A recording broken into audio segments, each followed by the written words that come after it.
Welcome to Mindset Transformation Channel, where every idea helps you grow. Transform your mind and transform your life.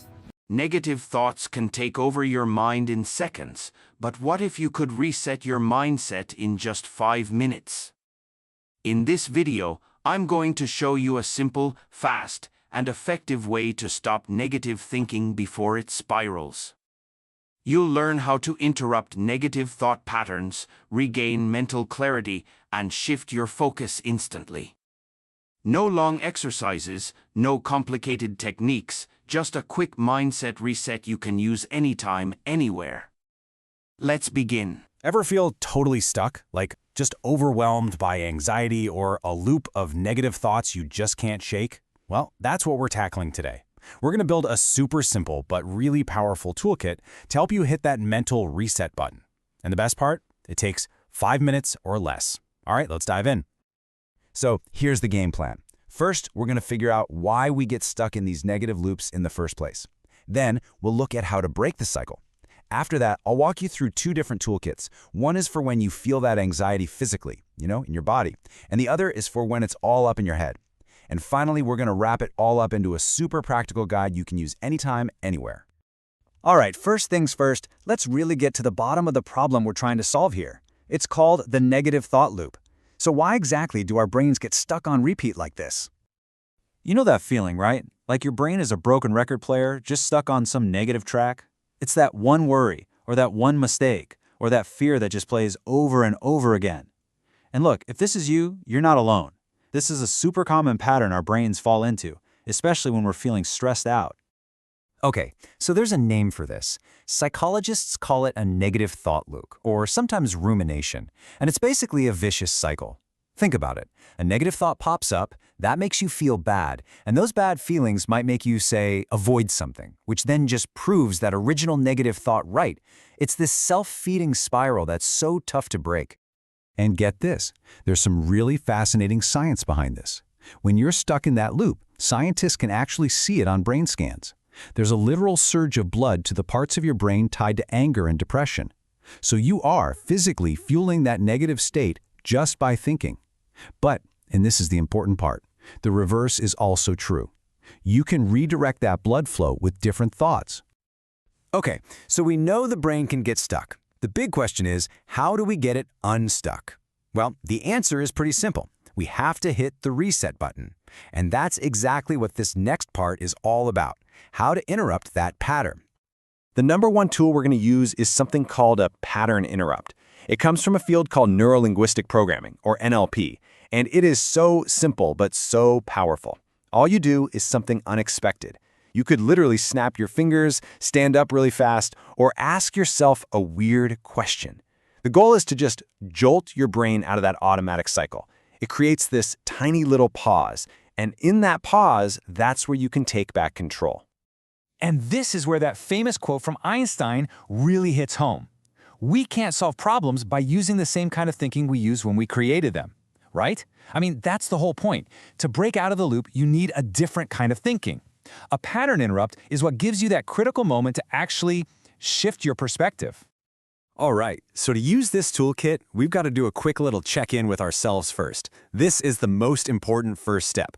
Just ask yourself, where am I feeling this distress? Is it in my body, racing heart, tight shoulders, that kind of thing? Or is it mostly in my mind, like a worry that just won't quit? Because your answer is going to tell you exactly which tool to grab from the toolkit. So if you said, "Yup, it's in my body," then what you need is a somatic reset.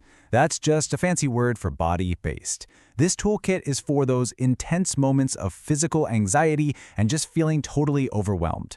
The goal here isn't to think your way out of it. Nope, it's to calm your nervous system down first.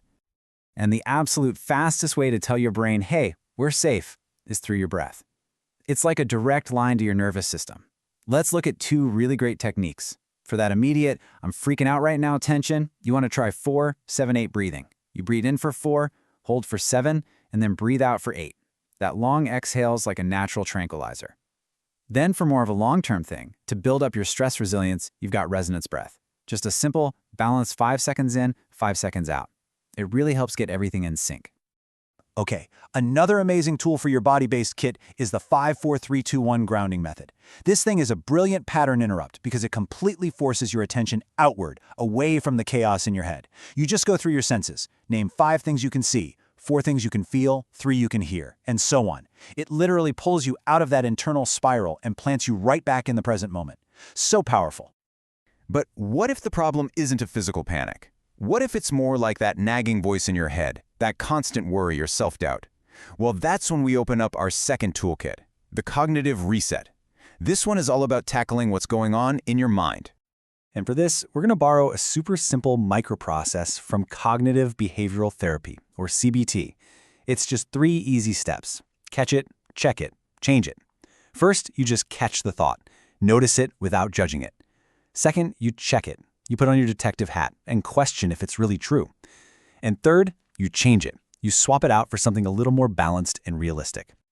So how exactly do you check it? Well, you start by realizing our brains have these common thinking traps they fall into. Psychologists call them cognitive distortions, like catastrophizing. That's when you jump to the absolute worst-case scenario. A great counter question is, okay, but what's the most realistic outcome? Another big one is emotional reasoning, which is when you think, well, I feel stupid, so I must be stupid. You can challenge that by asking, wait, am I basing this on actual facts or just my feelings right now? And that brings us to the last step, change it. So let's say your brain's favorite trap is saying, I always mess things up. The goal isn't to flip to some fake toxic positivity like, I'm amazing at everything. That doesn't work because your brain won't believe it. The goal is to find a balanced thought. Something like, you know what, I've made mistakes, for sure, but I've also learned from them, and yeah, I've succeeded plenty of times too. See, it's realistic, it's believable, and that's why it works. All right, let's put this all together. Here is your complete 5-minute toolkit, ready to go whenever you need it. Think of this as your cheat sheet. It's super simple. If you feel panic, overwhelm, a racing heart, basically, if the distress is in your body, you're going to go for the calm your body reset. The 5-4-3-2-1 grounding technique is your best friend here. On the other hand, if you're stuck in worry, self-doubt, just thinking in circles, if the distress is in your mind, you'll use the reframe your mind reset. And that's your catch it, check it, change it process. That's it. That's the whole decision. And hey, don't forget, sometimes the simplest pattern interrupt is just a quick change in what you're doing. Seriously, just getting up and taking a short walk can change everything. Or shooting a quick text to a friend to break that feeling of isolation. Petting your dog or cat, that's scientifically proven to lower stress hormones. Even something as small as mindfully making a cup of tea can be enough to break that loop before it really grabs you. So I want to leave you with this question. What if your thoughts don't actually have to control you? Because that's the real takeaway here. These tools, they aren't about getting rid of negative thoughts forever. That's impossible. But they give you agency. They give you the power to manage them. They help you realize that a thought is just a thought. It's not reality, and it doesn't have to be your boss. Just imagine, what if you were the one holding the remote control to your own mind? If you enjoyed this video, hit like, subscribe, and continue your journey to a stronger, happier, more empowered you.